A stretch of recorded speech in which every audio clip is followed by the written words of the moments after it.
Hello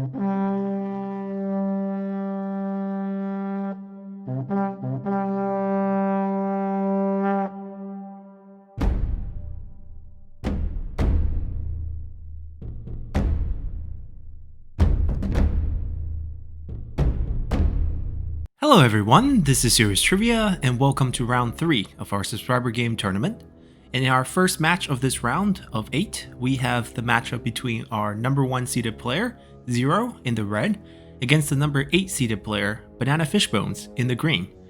Now this means that Zero, who is the higher seeded player, due to him having a faster time in victory in round 2, got to select the side for this match. And if you're new to this tournament and have no idea what I'm talking about here, please feel free to use the playlist link in the description below to check out the exciting matches from the previous rounds to see how both of these players got here. And also be sure to check out the rules video for this round to see how this map was selected along with the other rules in effect for this round. Now, before we jump into game, we do need to take a look at the drafts of both of these players, which were done blind, so we have a general idea of their intended strategies. So starting things off with Bananafishbone in the green, we see that he brought Guojia without any retinues, mainly for Guojia's ability to give foresight on this rather forested and foggy map that we have selected for this round. And where he does have unit is He Yi, with 5 units of Youxia, which are unbreakable melee infantry that are half size. They have very good stat, they're sort of the premium melee infantry choice here. And then following that up, he has brought elephants, quite a few actually. We have 5 elephants on Wutugu, which is a rather strong general with a nice splash ability on very low cooldown. And looking at his elephant choices here, he has gone with 4 war elephants, which are known for their extra health, and he has leveled them up to tier 5 and 4, before rounding out his comp with a more expensive but very valuable Nanzhong elephant that can play 3 different type of music to boost nearby troops, and that's gonna be his army fighting uphill here in this setup. And opposite him, we see that Zero has actually also recruited Guojia so that he can also see through all the forests as the enemy approaches to make sure he has line of sight for his range units, which he has brought quite a few of. We have 3 basic crossbowmen, kind of leveled up tier 3 and 2, probably just using spare funds in this case, as he has a full army. And then he also has 2 ranged cavalry in the northern horse raiders that are on Ventral. Now these raiders actually have a pretty decent charge. I think of the 2 variants of the northern horse archers, these actually have around 200 charge and make them quite strong as a melee unit as well. And then the rest of the composition is half infantry and half cavalry. Now we have some Qingzhou units, which are the melee infantry type. They have very good stats, especially if you consider Misplaced Devotion will double their attack, giving them quite a high offensive power. And because they have Misplaced Devotion, you know they will fight to the end. And acting as sort of a front line, we have 4 spear warriors on Ventral. Now these typically have great charge for a polearm infantry. They obviously lack defense, they're quite cheap, so perhaps that's a reason why he picked them. They are good counters to potential cavalries attacking his crossbow units. And then finally, he has 6 more cavalry units. 4 of them are the cheaper northern lancer cavalry. These are pretty good. They're very cheap for what they bring. They're pretty close to a lance cavalry that you would see for all vanguard generals. And their main purpose is to counter enemy cavalry as well as enemy infantry, as long as they're not polearm infantry. Then he also brought along 2 Xiongnu cavalry. Now these are essentially tiger and leopard infantry if you want to compare them, but they're slightly cheaper than those in multiplayer, so that makes them slightly better than tiger and leopard. But stat wise, they're very similar. They carry a shield with a short spear. Damage isn't high, you have decent charge. They're not weighed down by so much armor as on the Tiger and Leopard, but they're still relatively on the slow side. So he does have a nice balanced composition here.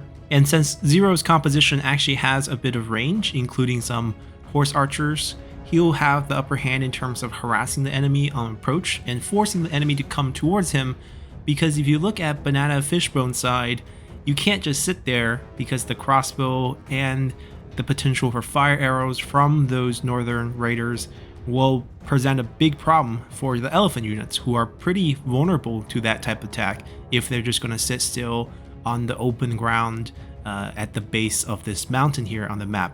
So let's hop into game and see how this composition actually plays out. Alrighty, so we're in the battle now. We paused and it's in tactical view and we can't see a thing because it is a foggy weather. So we're actually going to zoom in quite a bit. Tactical view isn't going to do anything for us here. And we'll just take a closer look at each person's deployment. Now there is a bit of guerrilla deploying going on, but no one has taken their army to the opposite side of the other force. Of course, for Zero, there's no reason why he would ever abandon his high ground advantage, as this is our first time seeing this map. The map is very skewed. It's sloped. It's an upward mountain climb with an open plain down at the base, and then it just goes higher and higher and higher. And with the fog and the forest, it disadvantages the range attacks on this map. And it was picked by design. It's meant as a reward for our higher seeded players who has the choice of sides. Now, of course, you can overcome this as the lower seeded player by guerrilla deploying. There's nothing stopping you from, saying, deploying right behind your enemy or your opponent and end up, having the high ground against them, should they not guerrilla deploy themselves as well. So they could lead to a lot of interesting gameplay, but for this one, no one really guerrilla deployed in crazy places, and we can just kind of take a look at what both armies are trying to do. So going to this match, Bananafishbone in the green here decided to hide his force. He's trying to use the forest as cover using Guojia so that he has vision, and hopefully the enemy does not have something similar. Unfortunately for him, his plan ran into an obstacle. A mere Guojia on the other side, also providing the very valuable foresight passive buff for this match. So both armies are in plain sight. There will be no sneaking up on each other.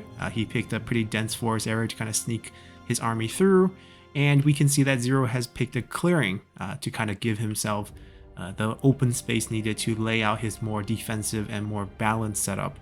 But we'll look at his deployment a bit later. First, on Bananafishbone, aside from hiding his troop, there's really no strategies here. It's not saying he's not using a strategy, it's just the army he has picked is pretty straightforward. We have 5 melee infantry and 5 elephants. There's not much you can do with this army except for charge them into the enemy. Perhaps from flanks, but you don't really have the mobility of cavalry. Elephants are faster than infantry, but not, faster than cavalry. So you're not going to be able to maneuver them as much as you want. So you might as well go for sort of a semi-frontal charge. Now the 3 generals he brought are pretty powerful. Guojia is one of the few generals that have foresight, while also retaining both Stifling Deluge and Wisdom of the River. These two are two of the most powerful general killers, or ability to affect generals in battle, because you shut down the enemy ability when you're nearby, and you can reduce their armor and evasion by 100% each. And the other 2 generals here we already mentioned, Wutugul tier 3, are quite strong with their weapon as well as ability. Off guard has only a 30-second cooldown for 7.5k smash, very powerful ability. And when Wutugul is below 50% health, he gains even more damage and more morale to counteract any sort of damage morale loss, and the damage on his weapon's already quite high, so increasing it by another 15% is excellent. Not only that, he will constantly provide a fury bonus to give his unit speed and morale nearby, just a lovely bonus to have. Then He Yi is very good at boosting units. He is one of the few Yellow Turban generals that specialize in sort of infantry. That's how I see him, and mainly because he has bonus like One with the People, which gives them melee evasion. All Front gives them more melee evasion and more armor, as well as immune to fatigue. It's quite useful if you want to climb walls as well. And then finally, Judgment is his splash damage ability, and you can see here it's 30-second duration and 15-second cooldown. The cooldown looks even shorter, but the total of 45 seconds, that's really the time that you need to think about. It's also very quick. Wutugul, I think it's a 30 plus 15, so they're the same. They're essentially the same cooldown. Even though one's 15, one's 30, it's a 45-second cycle for both abilities, and that's quite nice. Now, of course, if you had someone with Inspiring Surge, which reduces only the cooldown time but not the duration time, you actually would rather have Utugu's ability, because the 30-second cooldown can be reduced but the duration cannot. So, but essentially for this army, they both have a 45-second splash ability that they can use against enemy generals, enemy units, makes them quite strong. Guojia can help them debuff enemy generals, and on top of all these melee evasion boosts we're getting from all front, from one with the people, I believe the elephant that he has, where is his Nanzhong elephant, if he chose the right song, okay, right now I guess for the climb up, we want immune to fatigue, we want speed, but once the fighting start, the cautious stance, or the cautious Candanson's active buff, will be the best for him, for the 15% melee evasion, to give his units even more melee evasion. I think it actually can become quite crazy with how much melee evasion boost he can give to his units, and that's going to be quite helpful for a unit like Youxia, who already have very high natural melee evasion, unbreakable, decent amount of damage. Now, looking at Zero's army, it's a much bigger army, not only because he picked more units that are slightly cheaper, but also because he picked units that have more retinue, or more units per retinue, compared to elephants, which only have 12, and the Youxia is only half unit size. So we end up with a pretty structured formation here. We have crossbow units, which is quite valuable, given that he's not only on the high ground, he's the only one with range, and the enemy doesn't really have a cavalry answer to them, so it's hard to actually flank with this unit. It's very linear, which is why I said earlier there's not too much strategy you can use with this army setup, just because you can only do pretty much one thing, and that's charge into the enemy. Then on the flanks, we have a spread of the cavalry, as well as one of the northern mounted raiders. These, as I mentioned, have quite high charge. They have very fast melee attack rate, range attack rate, thanks to the level up he's been getting. And there's also very high natural ammunition, and indeed, he did bring them for the flaming shot, so they can help light this forest up in fire since he has perfect vision of the enemy, and this approach just got even harder.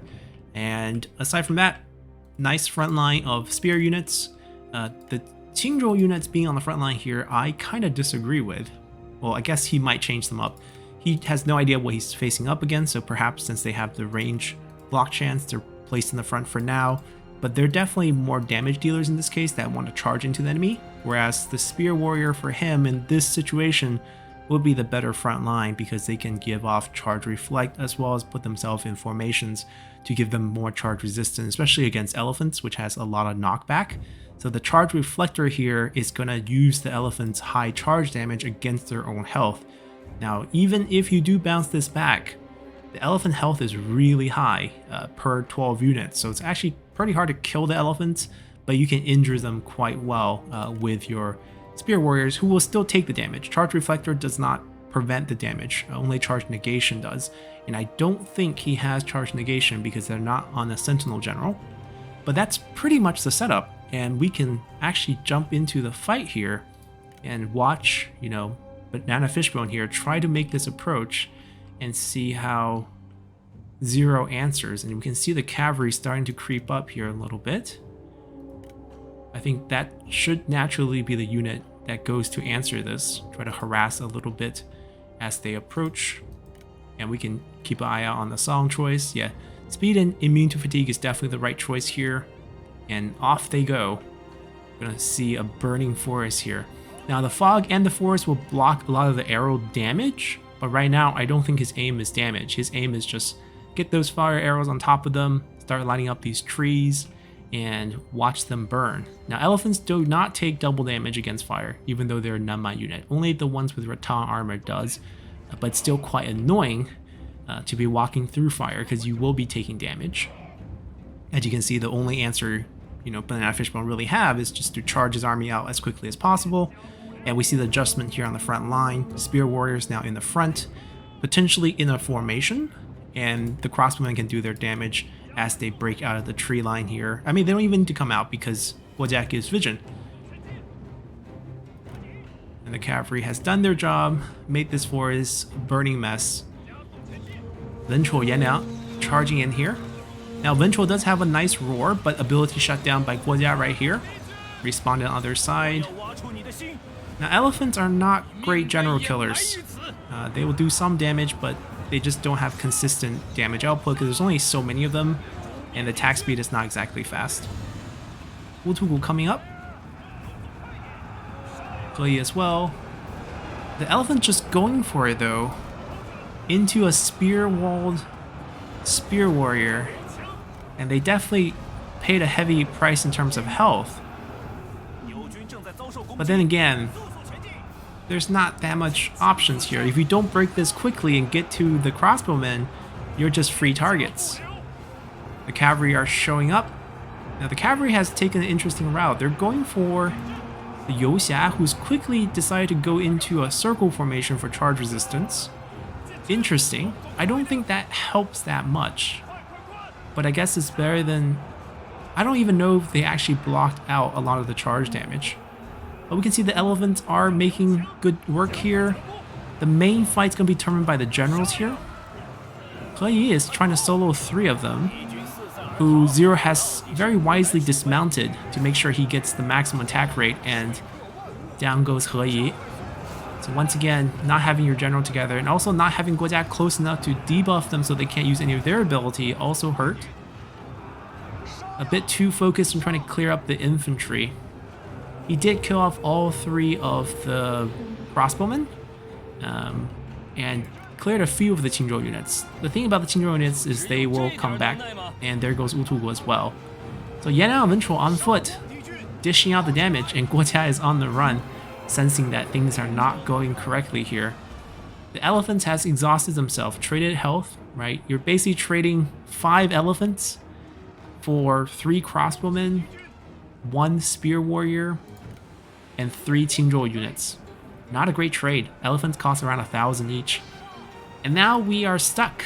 We're stuck with our Youxia units who needs to stay in formation to not get harassed by the cavalry, as Zero has decided to just watch, as he still has a crossbow unit actually. This unit did not die, and he still has ammo on his northern mounted raider, so he's happy to just fire away, reform his defensive line, and find angles for charge whenever the formation is not active, and send in the generals to do abilities. Now, the generals need to go kill Guojia here, or else they can't, do their abilities. Both of them have a lot of ability. Oh, they're going for him. That's the good choice. But they're getting stalled by infantry, of course, and since these are unbreakable, it will take quite a while to kill them, but it seems like the fate has been sealed, with just Youxia here fighting uphill, with cavalry constantly charging in to, erase your stats, because evasion doesn't block cavalry charges.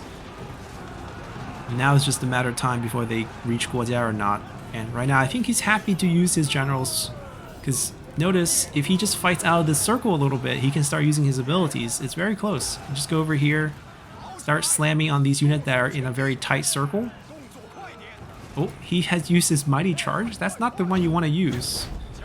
It gives you mass. Now there we go. Flame the Phoenix, and I believe Hamstring was used, and those would get the job done. And Guojia can't get close enough to kind of shut them down without putting himself at risk. Here comes the cavalry. Now charging into a circle does not work very well. You can see the charge resistance does actually help. It doesn't reduce that much damage per se, but oh, Guojia decided to use a Wisdom River, but for cavalry they can just peel off. They're just pinned down here by 1 crossbow unit. So many cavalries. And they try to charge. The cavalries will come get them, I believe.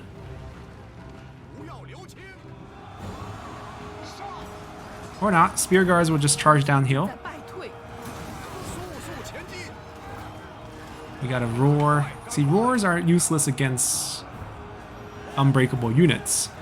And since the northern, mounted raiders had used up their ammo, they're now being switched to melee. And they're actually quite good in melee.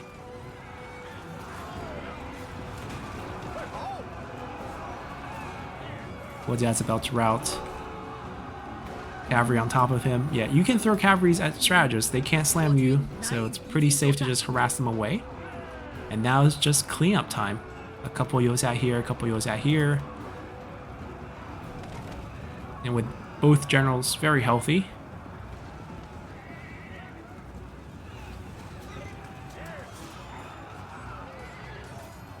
it's just going to be a slow massacre here.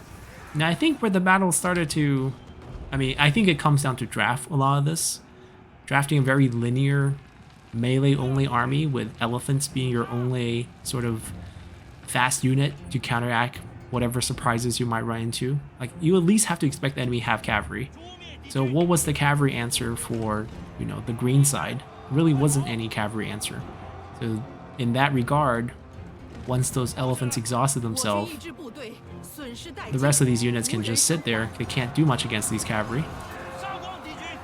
And unless, let's say, the general just won out, if Wutugu and He Man fought together, perhaps, and were microed, where they also dismounted, got the evasion super high, they probably had to activate all the abilities before bumping into Guojia, and they hunted down Guojia, for example, and then had their Guojia with them the whole time to shut down their ability usage, then the fight might have turned.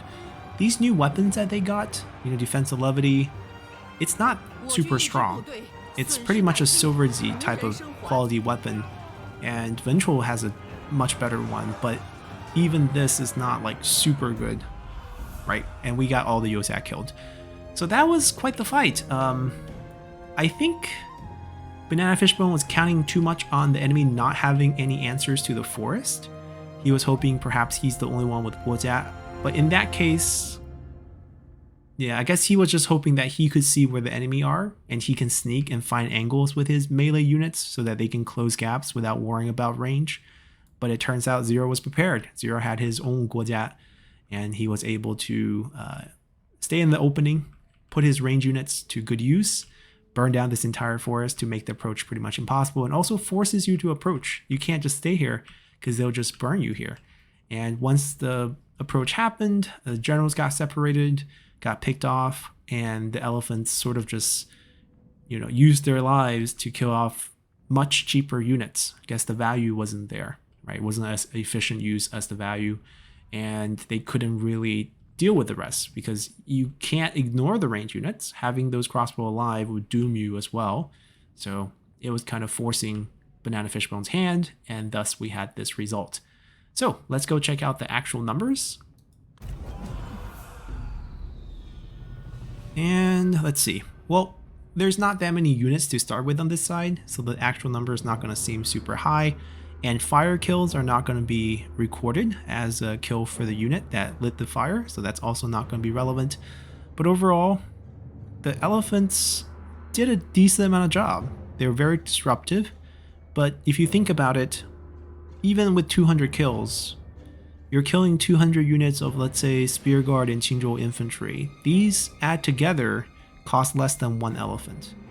And you didn't even kill two of them, right? 240 would be a clean kill. I mean, you don't need to have a clean kill to rout them. But overall, this is a huge loss of value.